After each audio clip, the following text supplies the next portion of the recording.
This is Bob Oliphant from the Westford Historical Society and Museum, bringing you episode 16 of season 3 of the Westford Wardsman podcast. The Westford Wardsman newspaper was part of Turner's Public Spirit, a weekly newspaper in Ayer a century ago. In this episode, we'll be reading the Wardsman for the week ending Saturday, April 16, 1910. I'll elaborate on what was happening in Westford in 1910. The issue begins with the Westford Center section. Miss Alice Howard enjoyed a recent brief vacation from her library duties at Cotuit at her home at the west borders of the town.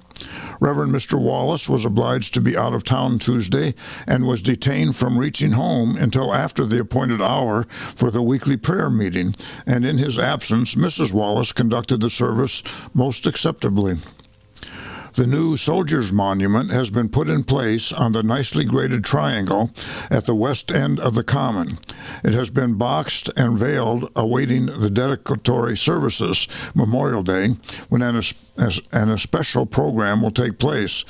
This, of course, is what we know as the Civil War Monument on that little triangle at the end of Hildreth Street where it meets Boston Road. The choice of a new superintendent of schools for this district to succeed Mr. Weber is Frank H. Hill of Norwood. Mr. and Mrs. Weber have made many friends in our town and take with them many good wishes to a new environment. The next section is the Tadmuck Club, the local ladies' club of Westford. The meeting of the Tadmuck Club Tuesday afternoon in Liberty Hall called out a good representation of the membership. The subject of the afternoon was a paper on tuberculosis by Cyril A. Blaney, M.D. He was one of the Westford Town doctors. The subject was most clearly and practically presented. Many facts concerning this great white plague of the human race, which is recorded from earliest times, afflicting rich and young, were given. Its avoidance and prevention, a conscientious care by those with the disease against its spread, right hygienic conditions in our homes and public gathering places were among the points most sensibly treated. This is the first time Dr. Blaney has assisted in the club programs, and his talk Tuesday afternoon was much appreciated. Miss Martha Taylor prefaced the program with 2 readings that, in a way, harmonized with the subject redolent of fresh air and the great out-of-doors. Henry Van Dyke's beautiful, quote, God of the Open Air, end quote, and Rudyard Kipling's, quote, Call of the Red Gods, end quote. The program for the next afternoon has been changed. It was to have been China and Old Pottery by Mrs. Clarissa Sampson of West Medford, but owing to the illness of the speaker, Mrs. Sarah Swan Griffin has been secured to give a lecture on Emerson. Mrs. Griffin is a speaker of experience and ability, and the members may expect a treat. At this meeting, the election of officers will take place, and a nominating committee was appointed by the president, consisting of Mrs. Bailey, Mrs. Wheeler, and Mrs. Smith, Lawrence, and Atwood. The next section is called Appointment. The Selectmen's meeting, Saturday evening, several appointments were made as follows. David L. Grieg was granted a license as undertaker, Alex Fisher, slaughterhouse license, Charles H. Bignell, weigher of coal, George F. Millis, caretaker of the monument and grounds, A.I. Bignell, caretaker of the common, David Grieg, deputy forest warden. The following were appointed special police to serve without pay: Alonzo Sutherland for Center Village, Fred A. Sweat for the Abbott Worsted Company, Forge Village, Ernest H. Dane for the north part of town, fire engineers Captain Sherman H. Fletcher, Albert R. Schote, and John Edwards, driver of horses David L. Grieg. I'm not sure what the driver of horses did, actually. The contract for repairing the streets at the center of the town, for which $3,000 was appropriated at the last town meeting, was awarded to H. Tarbell of Lowell. Workmen are to begin work next week on the new park and playground. Next section is the Grange. At the last meeting of the Grange, degree work was the order of the evening. First and second degrees were conferred by the regular officers upon the following candidates: Miss Bertha Norris, Miss Edith Lawrence, Miss Mabel Robinson, Mr. and Mrs. Pearlie E. Wright, Mrs. Lambert, James Hartford, and John O'Brien. Reverend and Mrs. David Wallace also presented applications by demit. The committee appointed to prepare an historical sketch to be placed in the copper box under the new soldiers' monument reported that this duty had been attended to. The following brief but comprehensive copy of the document was read by the secretary.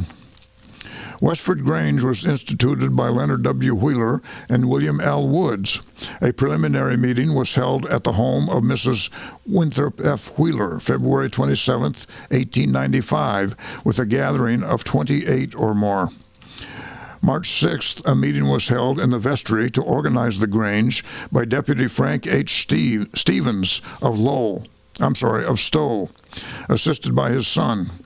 March 21st, another meeting was held, and Mr. Stevens, assisted by Mrs. Calvin Howard, installed the following officers: J. Willard Fletcher, Master; Alvin G. Poley, Overseer; Samuel Taylor, Chaplain; Mrs. Daisy Shaw Merritt, Lecturer; Houghton G. Osgood, Gatekeeper; Mrs. George Fletcher, Treasurer; Mrs. Annie Wilson, Secretary; Henry A. Bunce, Steward; Edson G. Boynton, Assistant Steward; Mrs. M. A. Roby, Lady Assistant Steward; Florence Wilson, Ceres; Mrs. H. G. Osgood, Pomona; and Mrs. Frank Hildreth, Flora.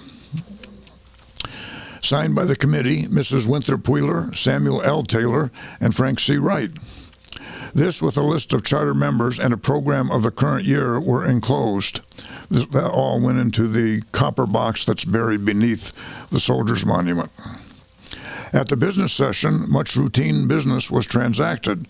Arbor Day, probably the last Friday in April, was brought to the attention of the members.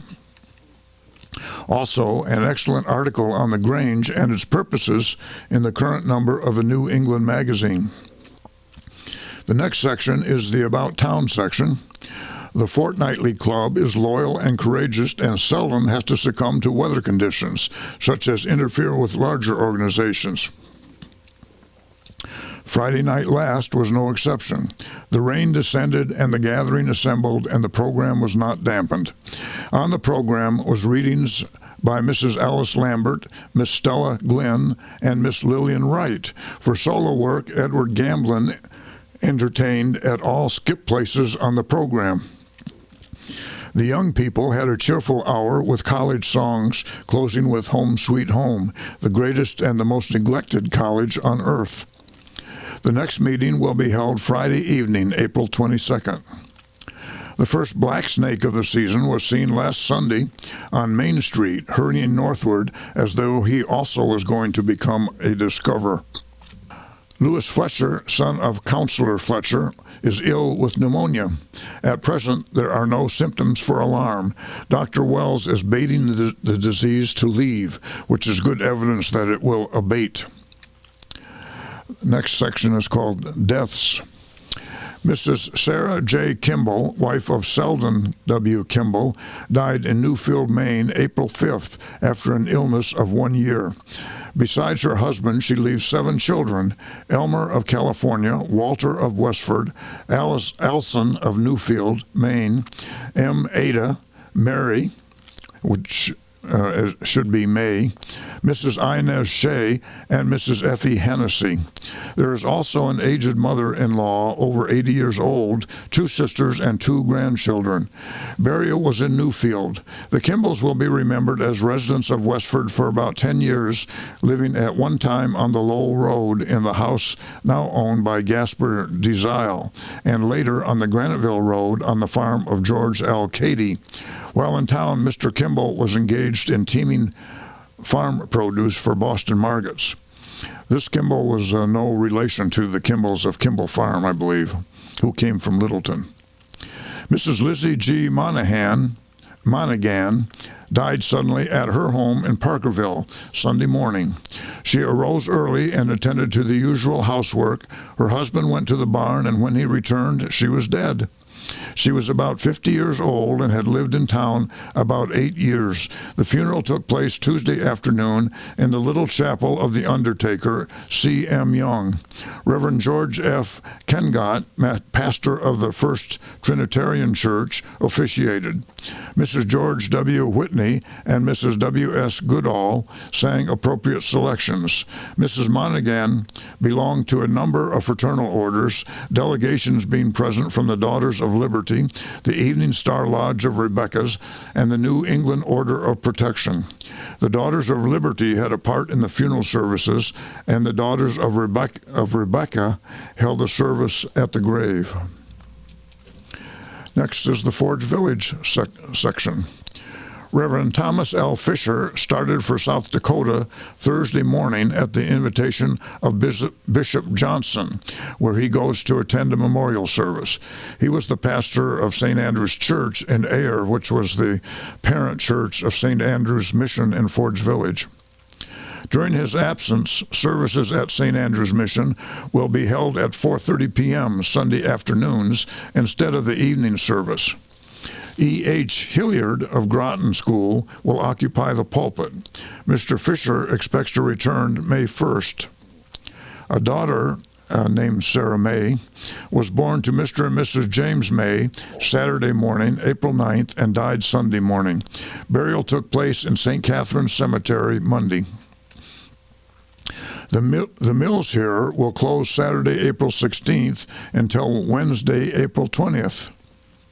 Of course, that was for the annual Patriots' Day celebrations. Robert McArdle of Boston spent last week with his son-in-law and daughter, Mr. and Mrs. J.E. Burnett.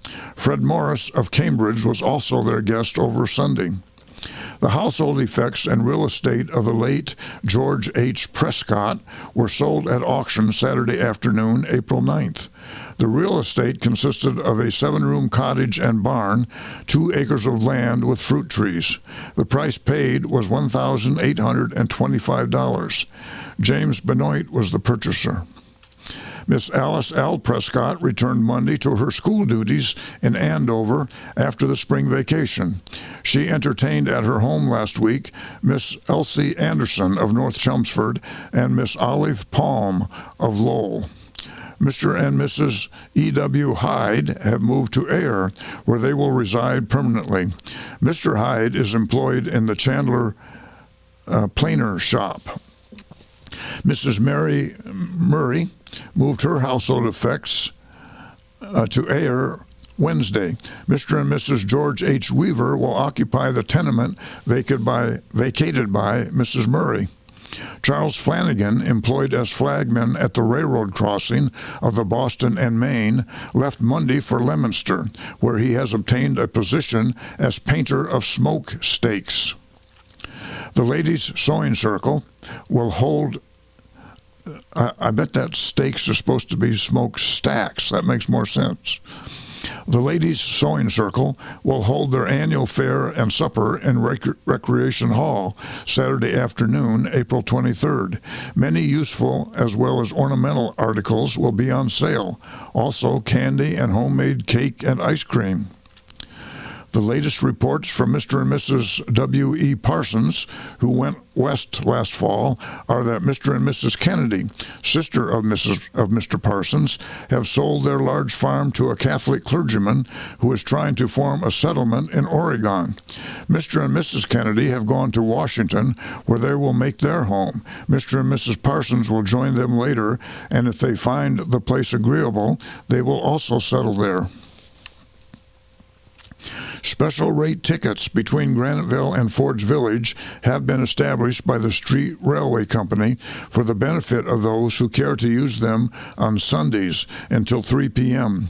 These tickets may be purchased at the waiting room at Forge Village or at the Street Railway office at Ayer. Lowell and Fitchburg Street Railway Company, L.H. Cushing, Superintendent.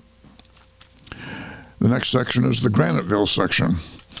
Alan Leland, a former resident of this village, but now located in Limerick, Maine,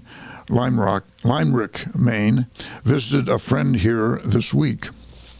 Cameron Circle, Companions of the Foresters of America, held their regular meeting in Healy's Hall on Tuesday night.